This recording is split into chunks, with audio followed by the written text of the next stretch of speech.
అందరికీ నమస్కారం అండి. రీసెంట్ గా మనం చేసిన బ్రెస్ట్ సెల్ఫ్ ఎగ్జామినేషన్ వీడియో చూసి చాలా మంది అమ్మాయిలు కాలేజ్ గోయింగ్ స్టూడెంట్స్ ఓపీకి రావడం మొదలు పెట్టారు.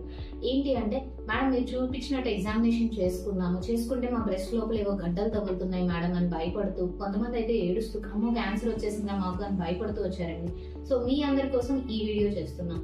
సో ఏంటి అంటే, కామన్ గా 15 to 14 ఇయర్స్ లో క్యాన్సర్ లేకుండా ఉండే గడ్డలు కూడా వస్తాయండి రొమ్ములో. వాటినే మెడికల్ భాషలో ఫైబ్రో ఎడినోమాస్ అంటాం.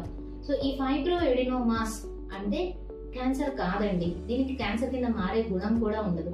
సో ఇవి ఏంటి అంటే, ఒక నున్నటి గడ్డ, అంటే రొమ్ము లోపల ఒక నున్నటి గడ్డ, అది ఫ్రీగా మూవ్ అయ్యే గడ్డ. సో ఈ రెండు మాటలు గట్టిగా గుర్తుపెట్టుకోండి. కొంచెం నున్నగా ఉంటుంది అండ్ ఫ్రీగా మూవ్ అవుతుంది. అది క్యాన్సర్ నుంచి వ్యత్యాసం కలిగించే లక్షణం అన్నమాట. సో ఈ నున్నగా ఉండి ఫ్రీగా మూవ్ అయ్యే గడ్డలు మనకి రొమ్ము లోపల ఉంటే గనక వాటిని ఫైబ్రో ఎడినోమాస్ అంటాం. సో ఇవి కామన్ గా 15 to 40 years of age group లో మనం చూస్తామండి. దీనికి మెడికల్ మేనేజ్మెంట్ అంటూ ఏమీ ప్రూవెన్ మెడికల్ మేనేజ్మెంట్ అంటూ ఏమీ లేదండి. అంటే మందుల ద్వారా మనం ఫైబ్రో ఎడినోమాని సరి చేసుకోలేము. సో ఇది ఎలా రిమూవ్ చేస్తారండి? ఇది సింపుల్ డే కేర్ ప్రొసీజర్ అండి. మీరు మార్నింగ్ వచ్చారంటే సర్జరీ చేయించుకుని ఈవినింగ్ కి వెళ్ళిపోవచ్చు అండ్ నెక్స్ట్ 2 days లో మీ రెగ్యులర్ యాక్టివిటీస్ అంతా రెజ్యూమ్ అయిపోవచ్చు.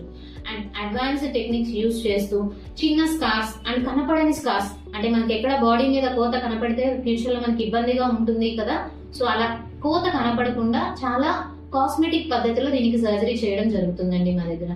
ఓకే, సో ఫైబ్రో ఎడినోమా ఉందా దాని గురించి కంగారు పడకుండా మీరు అది ఎలా ఉంది అనేది గమనించుకోండి, ఒకసారి పరీక్ష చేయించుకోండి, దానికి సర్జరీ అవసరమా అనేది నిర్ధారణ చేసుకోండి.